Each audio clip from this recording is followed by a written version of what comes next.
hay-adda WFP oo kaashanaysa hay-adda wadaniga ISVO oo kamid ah hay-adaha samafalka ee ka howlgala dhulka ay Soomaalidu degto ayaa deeqa mucaawimad gaarsiiyay deegaanada Gambadhe, Higlada, Tukaraq, Arooli, Dhuuqdhuuq, Holhol, Saaxa Gabagabo, Qabri, Bayax, Dhalinyare iyo deegaano kale oo gaadhaya 18 goobood.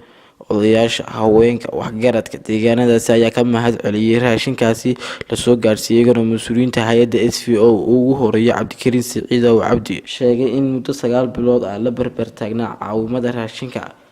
ee hay-adda WFP iyo SVO ay siinayso dadka jilicsan ee abaaruhu iyo biyo la'aantu saameysay. waxaana ka mid ahaa hadaladoodii sida tan. عاول سعيد وكسوغن تولada holhol hay-adda WFP iyo SVO waxayna soo gaarsiiyeen raashin bishan haruurka 75 kiilo, boorash 10 kiilo, misirta 10 kiilo, saliida 5.2 waana u mahad celinaynaa sida wanaagsan 9 bilood ay noogu wadeen raashinka muddo 5 sano ah kama helin roob meesha waxaanu codsanaynaa in loo ku wado oo naloo kordhiyo. bismillaahir rahmaanir rahiim waxa weeye annaga oo ah degmada Caroolay muddo 9 bilood waxa noo imanay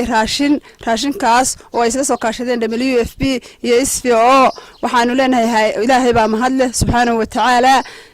waxa kale oo mahad leh hay'adaas raashinka intaanu qaadanaynay waana anfacay si fiican baan annaka iyo dadka iyaga duuyadeedii aan ugu noolaanay haddana waxaanu leenahay hanaloo sii kordhiyo hanana ka bedelo saasaanu leenahay inagu hay'adda waa soo dhaweynayna hay'adda iyo shaqaalaheedaba waxaanu leenahay noo soo kordhiyo noolana soo degdega. bismillaahir rahmaanir rahiim annaga bulshada ku dhaqan degmada Caroolay waxaanu maanta halkan uga mahad celinaynaa WFP iyo ururka iyo SVO oo soo gaarsiiyay raashinkaas oo noo socday muddo 9 bilood ah waqti adag oo jiilaal oo dadku aad ugu baahan yahay raashinkaas oo soo gaari jiray mahad Ilaahay baa leh waxaanu mahad celinaynaa WFP iyo raashinka inta lag noo soo waday aad baan ugu mahad celinaynaa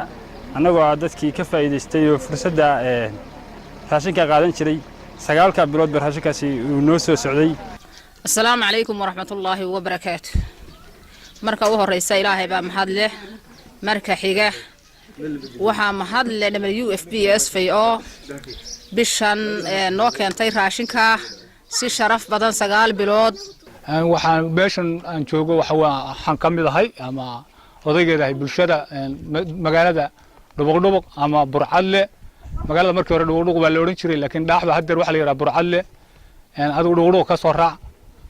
baan joognaa beesha baan deegaankeeda ka mid ahay odayaasheedan ka mid ahay waxaan soo dhaweynaynaa mahad celinaa Ilaahay oo deeqadartan waxa Ilaahay baa iska leh in ay noo keento qoladani alaabatan ka soo waxaan u mahad celinaynaa WFP iyo SVO oo na soo gaarsiiyay deeqdatan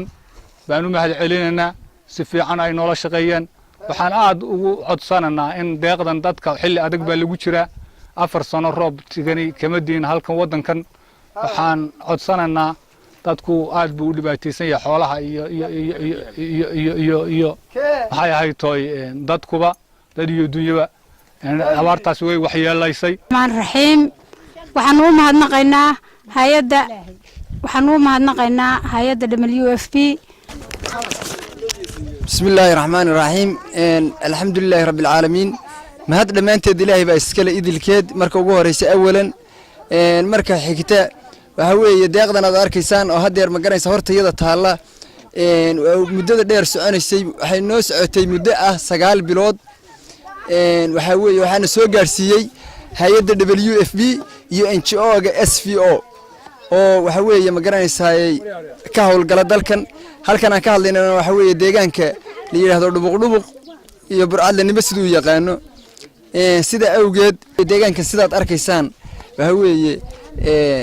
waa naqxumaad muddo ilaa 4 sano ku dhowdhowna waxa weeye ama 4 sano gaadhaysaba naqxumaad buu ahaa oo waxa weeye dadka deegaamada dadka digi jiray inta faraha badan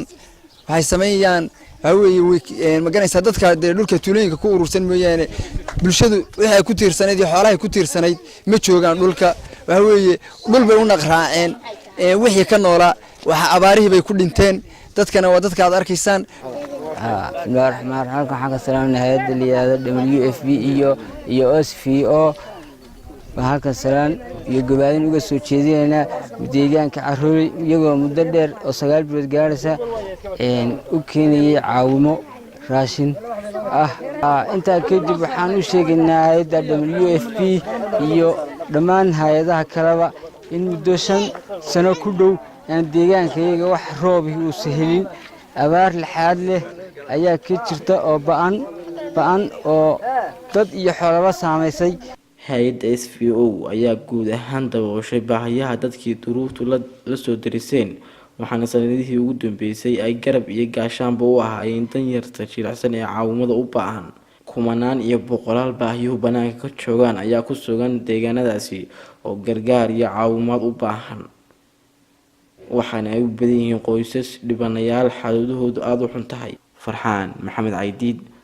wararka RTN deegaanada nugaasha gobolka Sool.